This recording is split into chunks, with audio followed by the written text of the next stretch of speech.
Atenção! Começa agora uma teleaula de História do Ensino Médio. Você vai assistir a teleaula de número 68. Bons estudos!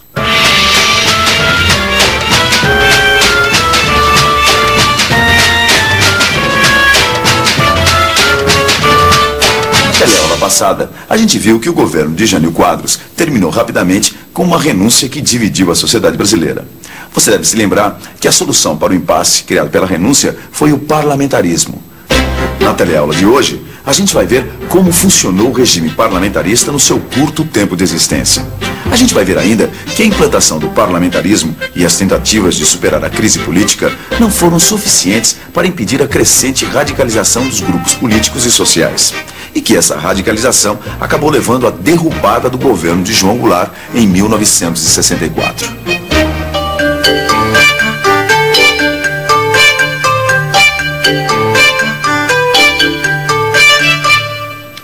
Você sabia que algumas das democracias mais desenvolvidas do mundo adotam um sistema parlamentarista? Olha só, aqui na Europa nós temos a Suécia, a Alemanha, a Itália, a Espanha, a Inglaterra e aqui, do outro lado, o Japão. Agora, aqui na América, nós temos o Canadá, que também adota o sistema parlamentarista. E agora que você conhece alguns países que adotam o parlamentarismo, preste atenção para entender como é que esse sistema funciona. O presidencialismo, você sabe como funciona. O poder executivo é exercido pelo presidente. É ele quem toma as principais decisões e iniciativas para governar o país. Já no parlamentarismo, quem tem esse poder é o parlamento ou o congresso. O partido ou a coligação de partidos que tem a maioria no parlamento escolhe entre os parlamentares eleitos o chefe de governo, também chamado de primeiro-ministro. O primeiro-ministro organiza um conselho de ministros ou gabinete ministerial. Juntos, eles governam o país, mas sempre prestando contas ao parlamento, que pode até derrubar o gabinete sem que o primeiro-ministro possa fazer nada. A figura do presidente continua existindo, mas seus poderes são muito reduzidos. Foi isso o que aconteceu com João Goulart. Com a mudança para o parlamentarismo, seus poderes ficaram muito reduzidos. Por isso, os grupos que eram contra ele acabaram aceitando a posse do novo presidente. De todas as maneiras, Jango não iria governar. Pelo menos até a data do plebiscito. Você sabe me explicar a diferença entre eleição e plebiscito? Eleição e plebiscito. Eleição você vota em pessoas. Plebiscito você vota um tema. Plebiscito é uma consulta entre sim e não sobre alguma questão nacional. Eleição você vai eleger alguém, uma pessoa, ou um partido, ou enfim. Eleição é o exercício do voto. É o momento que você vai à urna para votar. Essa é a eleição, é feita para eleger um presidente. O plebiscito é feito para ocasiões especiais, para momentos como a gente teve, para a escolha entre o parlamentarismo ou não parlamentarismo, um sistema de governo diferente do que a gente usa, que é o presidencialismo. Bom, resumindo, plebiscito é quando uma decisão do governo é submetida a uma decisão popular.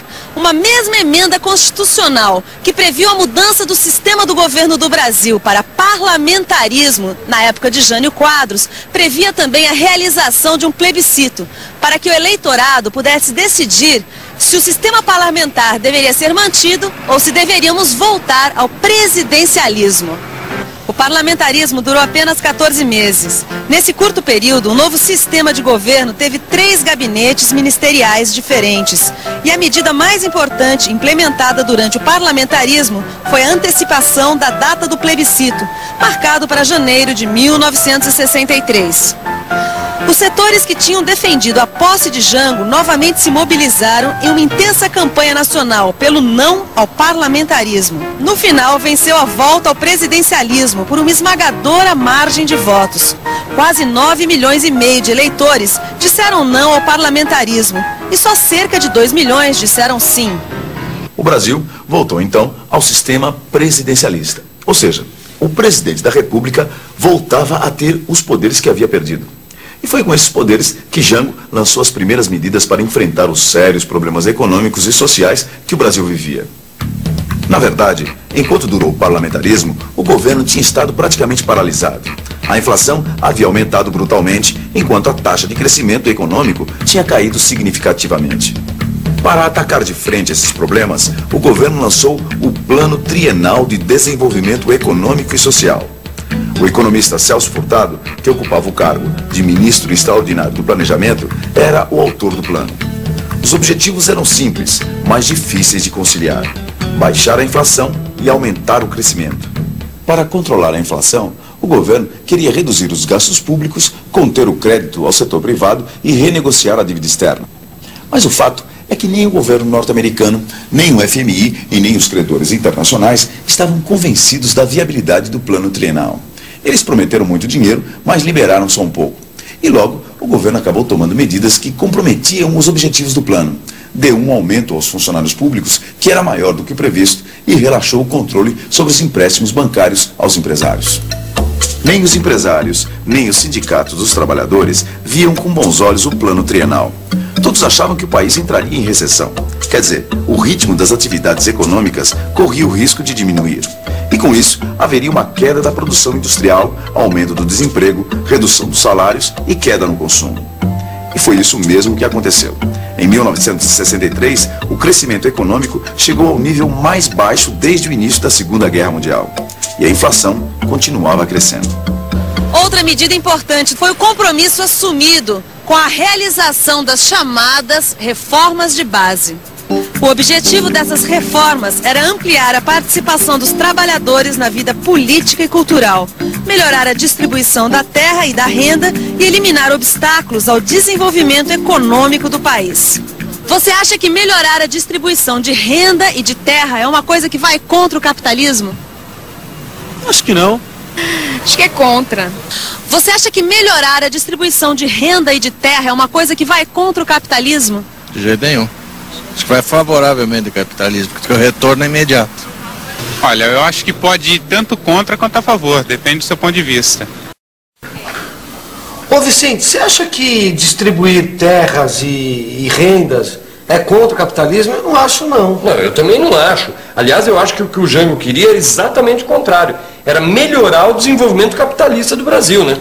Essas são ideias que eu acho que todo mundo deveria concordar, você não acha? Ah, mas na época do Jango, Gil, ninguém concordava com nada. Olha aqui, ó. As reformas de base, elas eram discutidas na imprensa, no Congresso, nos sindicatos, e quanto mais se discutia, mais a coisa radicalizava, entendeu? Principalmente dentro dos partidos políticos. 1961 a 1963. A polarização política se estende aos setores organizados da sociedade. O movimento sindical vive um momento de intensa organização e mobilização.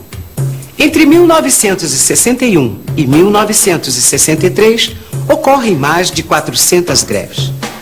O envolvimento dos sindicatos nas lutas políticas abre espaço para o surgimento de organizações que coordenam a ação dos sindicatos de diversas categorias sob uma mesma orientação política.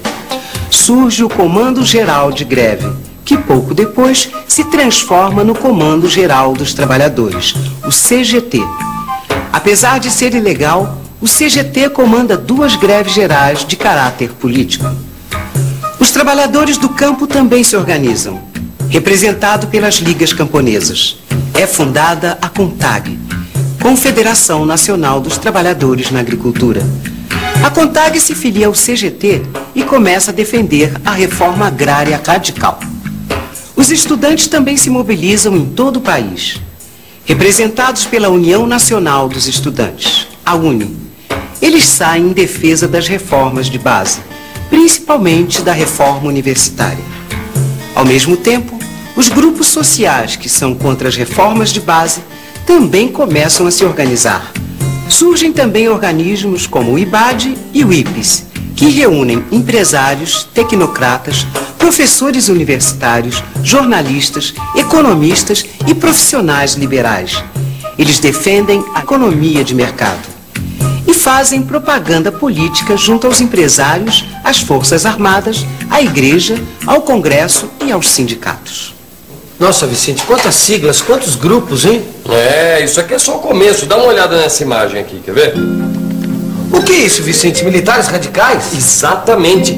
Essa é a foto de uma revolta que aconteceu em 1963, lá em Brasília. 500 sargentos do Exército, da Marinha, da Aeronáutica protestaram contra uma decisão do Supremo Tribunal Eleitoral. Peraí, que decisão? É uma decisão que anulava a eleição de candidatos sargentos, que na época era ilegal. A rebelião dos sargentos foi controlada rapidamente, mas ela era um sintoma de que a disciplina militar não andava muito boa. Por essa época, setores civis e militares já estavam se unindo para articular a derrubada do governo João Goulart. O líder da conspiração era o general Humberto de Alencar Castelo Branco. O governo João Goulart enfrentava cada vez mais dificuldades. Os setores nacionalistas e de esquerdas mais radicais exigiam a implantação imediata das reformas de base. Os moderados começavam a olhar com desconfiança.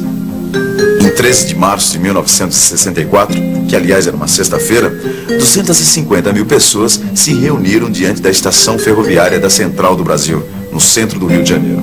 Foi o famoso Comício da Central. Até o presidente João Goulart estava presente naquela manifestação de apoio popular às reformas de base. Jango fez um discurso anunciando os decretos de desapropriação de terras e estatização das poucas refinarias privadas de petróleo que ainda existiam.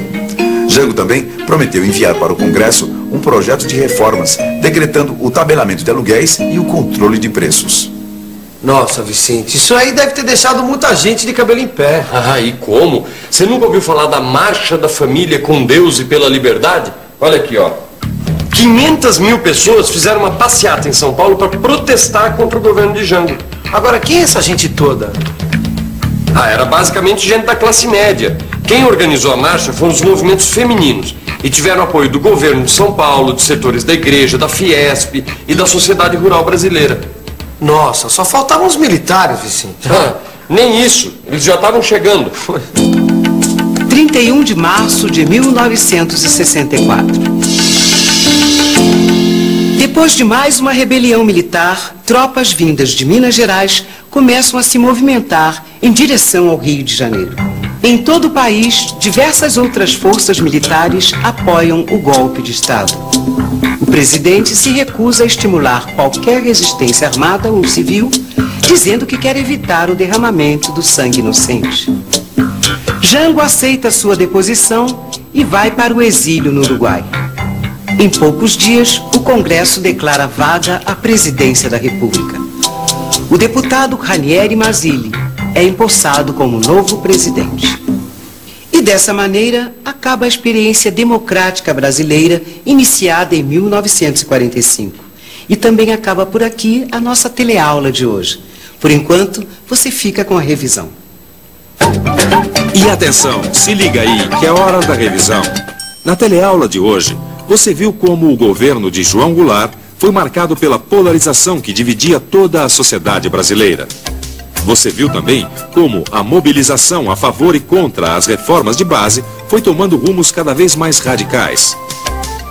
E que tudo isso terminou com um golpe de Estado, organizado por civis e militares, que depôs o presidente João Goulart e interrompeu o processo democrático brasileiro. Na próxima teleaula, a gente vai entrar em uma nova etapa da nossa história da sociedade brasileira, a época do regime militar. Até lá.